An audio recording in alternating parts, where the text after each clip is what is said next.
It's absolutely fascinating to listen to you because, of course, this could be not by banishing the answer, but trying to connect it into this complexity of a net that we want to discuss in this program.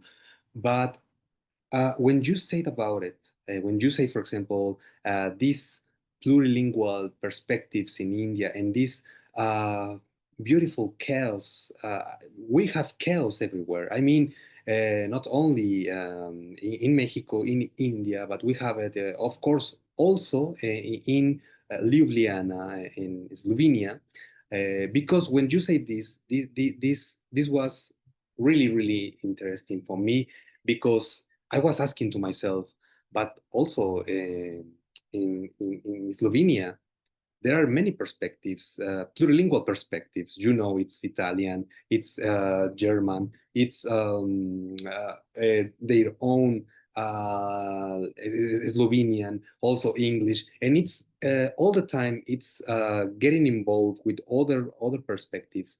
And that's why also I was thinking what you were saying, because I said, wow, for example, in Slovenia, we can try to think how this way to think the reality, to think the culture, to think the world, it arose from Slovenia, also perhaps like a symptom. But now we can add, if you allow me, another perspective to this note.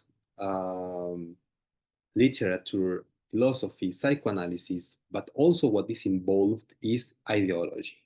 So ideology, it's really important for the so-called Slovenian school with this chaos, with this important way to think, and also how is involved not only the consciousness, but also the unconsciousness. It's involved to think and to replace the thinking and to say how can we make holes into the how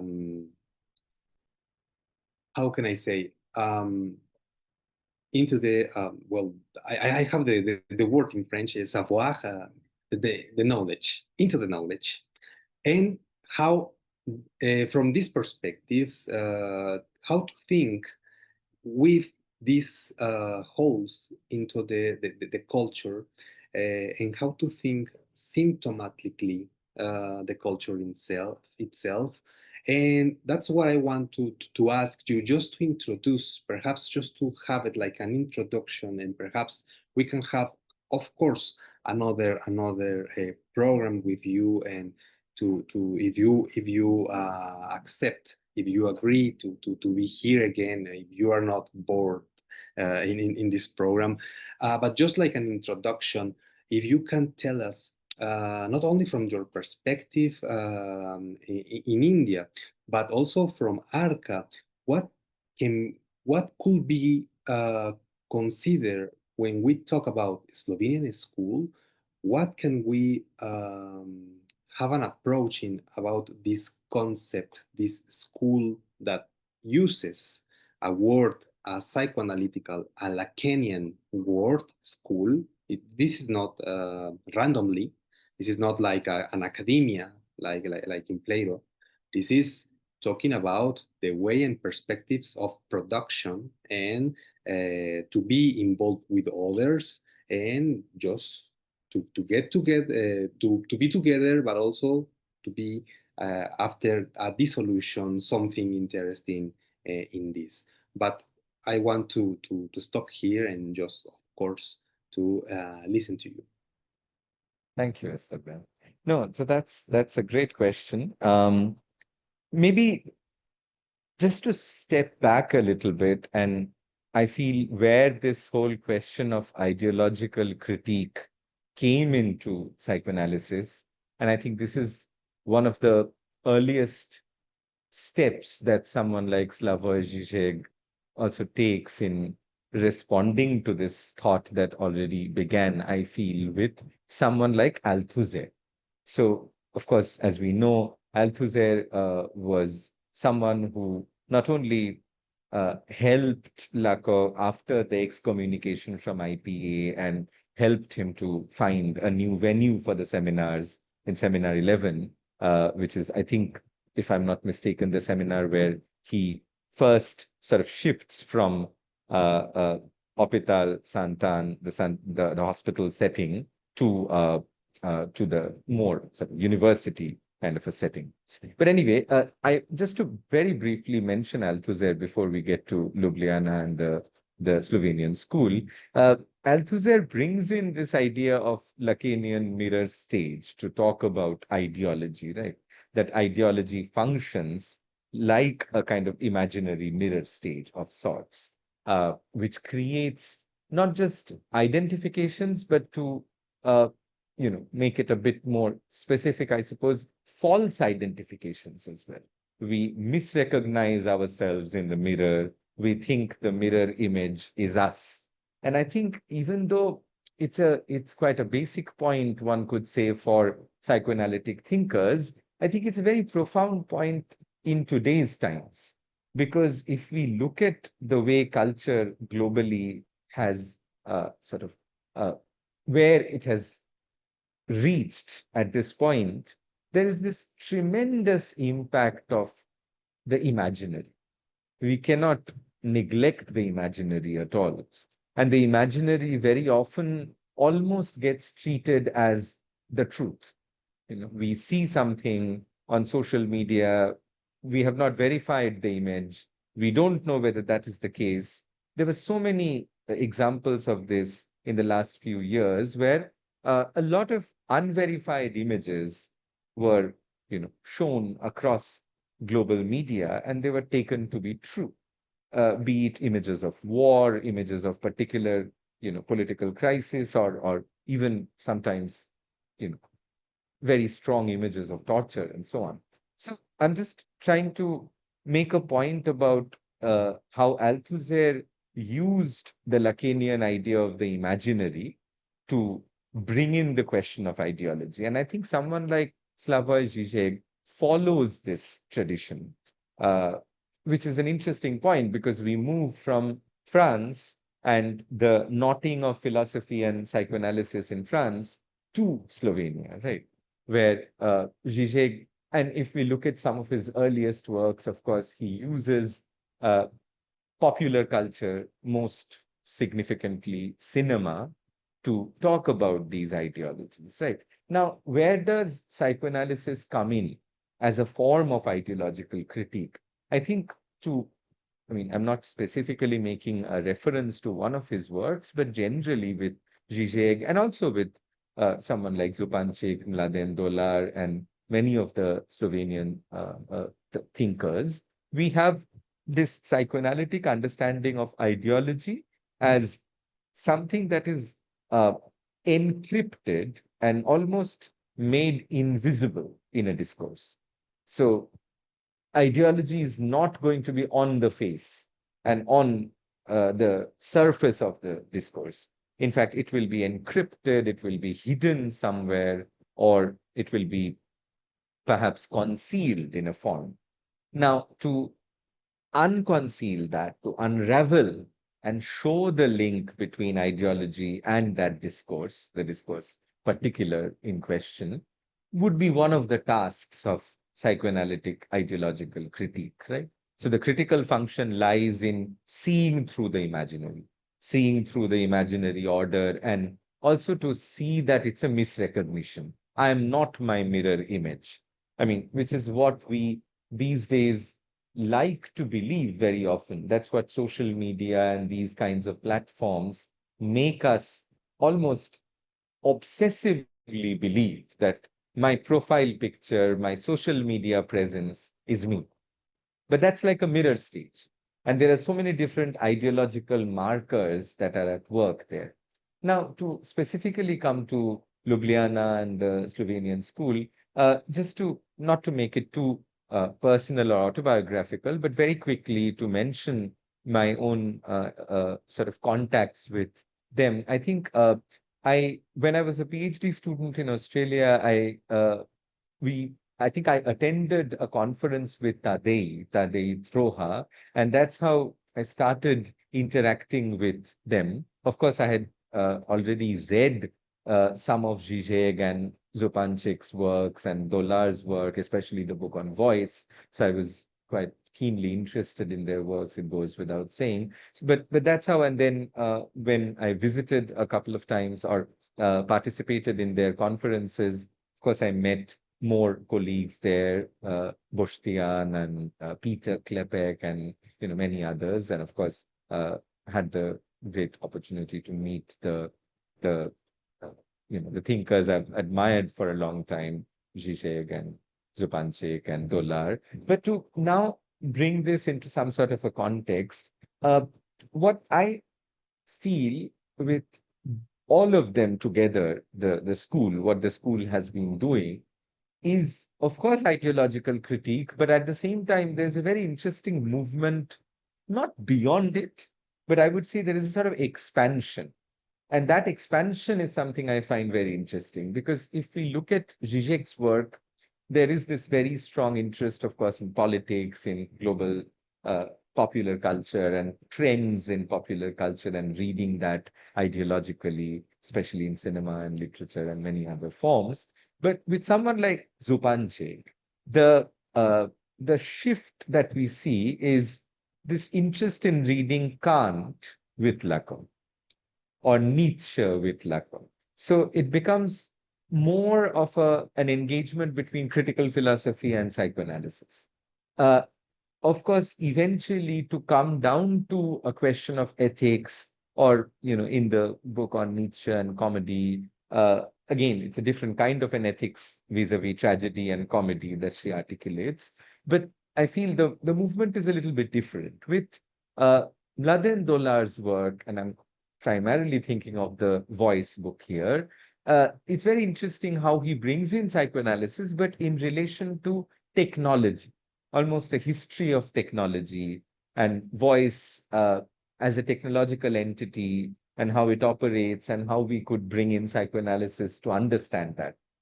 I must say, I've not entirely read the new book on rumors, but I'm really interested in his new book on rumors, because again, I mean, that is what I find fascinating about many of these thinkers, and especially in this current stage of their thinking, how they're picking up a particular concept, which is sometimes quite patently psychoanalytic, like disavowal, right? In fact, to non-psychoanalytic ears, that term might be quite foreign.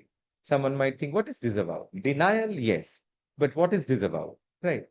But with Mladen Dolar's book on rumors, which I've only skimmed through, what is very interesting is that he's almost articulating a certain theory of rumor, and through that language, and again, there comes a psychoanalytic interest into this sort of function of language to produce rumor. And I'm mentioning that book because there's an interesting intersection between how Zupanchik in the book on disavowal talks about conspiracy theory, and how Dolar talks about rumor.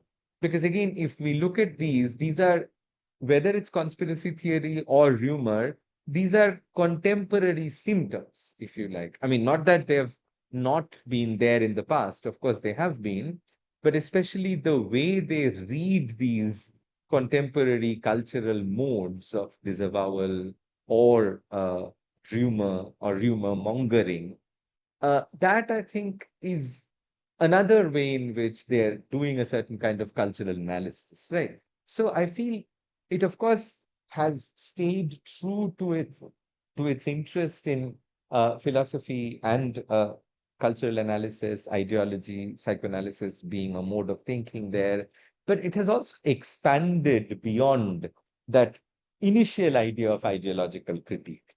So, and not to deny it or not to disavow it, but to have other things in addition to that. So I don't know if that is a satisfactory answer, but that's a response to what you were asking. Yeah. No, absolutely, absolutely. It's really, really important what you answered. And perhaps, yeah, just to go in to finish this part of the program, that it's like kind of an introduction and also about also your thinking, your own thinking. I would like just to ask and to put this question into this, and also for the audience. What do you consider that, for example, the thinkers like, of course, Zizek and Althusser and many others that you say, but the first, the second, and the third generation, for example, talking about the Slovenian school, what do they give to the Indian thinking, to the contemporary Indian perspective to think and to rethink your own, to think your own culture, your own perspectives, and many others. Just putting this, like, of course, Slovenian school is also considered like a continental philosophy, and many people used to say that it's important not to import the other thinkers, but trying to think our own perspectives, our own philosophy, our own concepts, and so on. But I would like to ask you this, and also just trying to have in mind, what do you consider that this continental philosophy, this philosophy from Slovenia,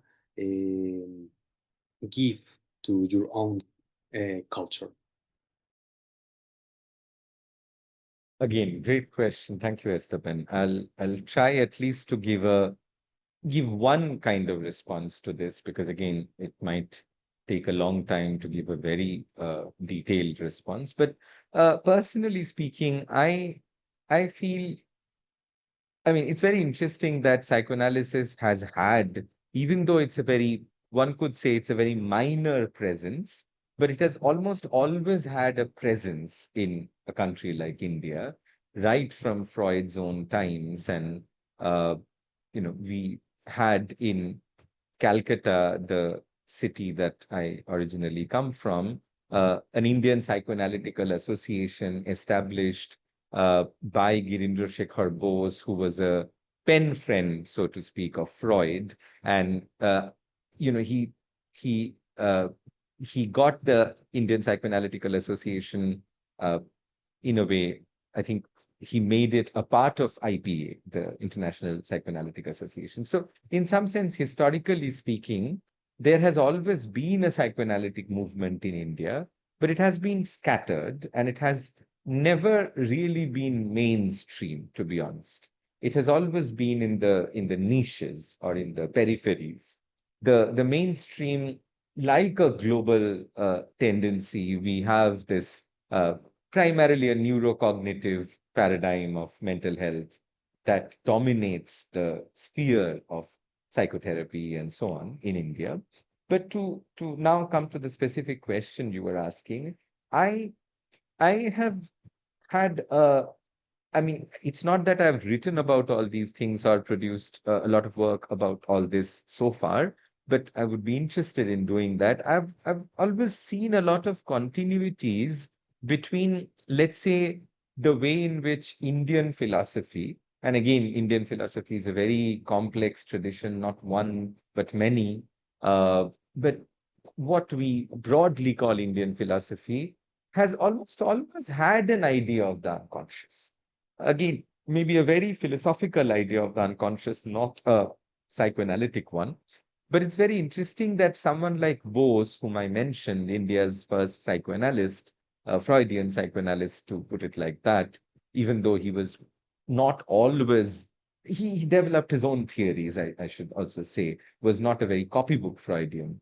But at the same time, in Bose's own writings, we see how he takes, for example, a lot of his ideas of uh, the unconscious from ancient Indian philosophy, especially what is called non-dualism. There is a certain school of philosophy that subscribes to a sort of critique or a breaking of dualistic principles. And this is primarily the Advaita Vedanta school in Indian philosophy. So he takes a lot of his thoughts on the mind-body relation, the idea of the unconscious from Advaita Vedanta and those kinds of non-dualistic principles.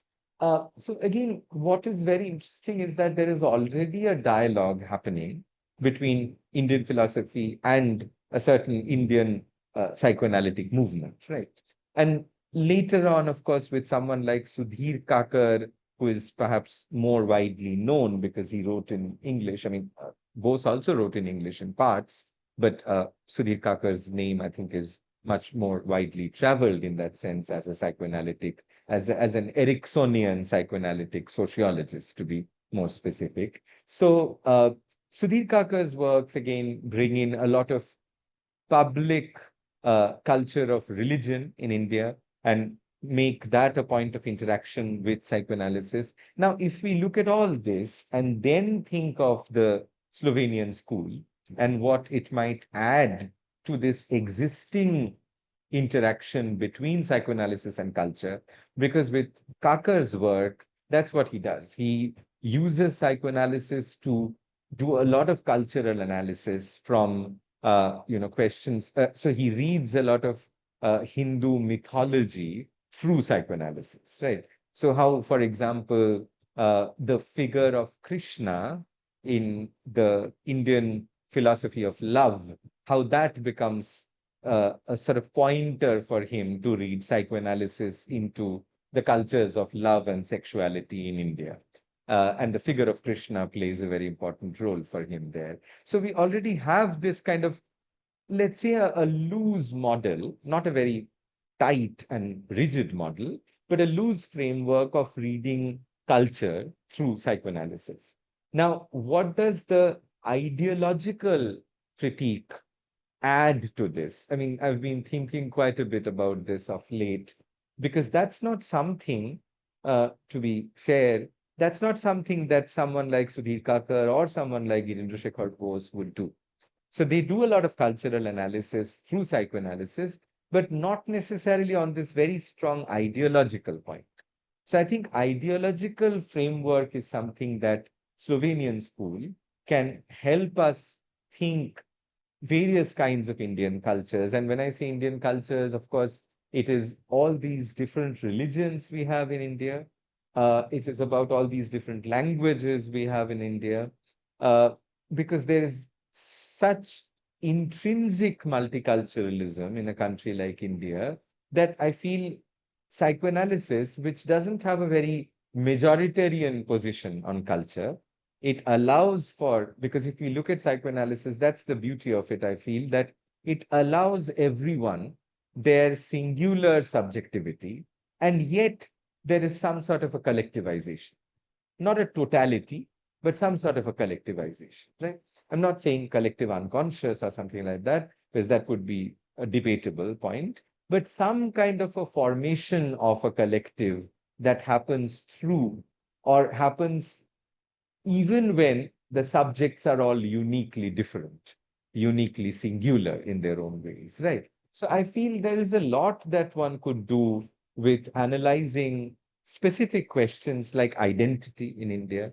For example, this whole question of class, caste as a particular system that has operated in India in so many ways in all these years, since ancient times, all these things could be subjected to a psychoanalytic ideological critique. And I think that's where a lot has to be done and needs to be done. And I'm sure I know a lot of colleagues who are interested in these kinds of avenues. And I'm quite hopeful that in the next few years, there will be important work coming in on these questions, on Indian culture through psychoanalysis, and especially this ideological kind of critique. Yeah. It's really, really fascinating what you think about it, and also how you relate with your own culture, these continental perspectives, not denying the traditions, but also having in mind the other global perspectives.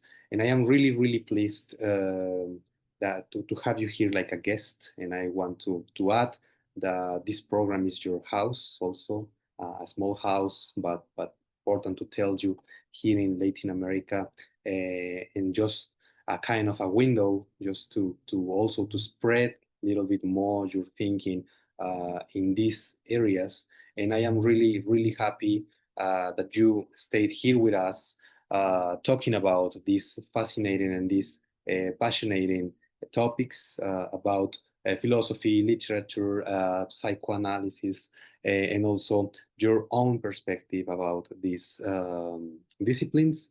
I thank you so much for your kindness and your generosity to be here, and I really appreciate your thinking and your very eloquent way to express your ideas. Thank you so much, Arka, and please be welcome to this program again. And I thank you so much for all my team in the Latin America Studies at Western Social Science Association and Relasi.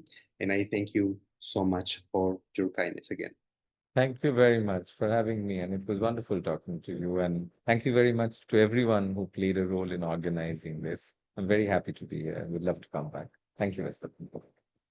Thanks to you, and see you really, really soon. Thanks so much, Arka. See you. Bye-bye. Bye. Bye-bye.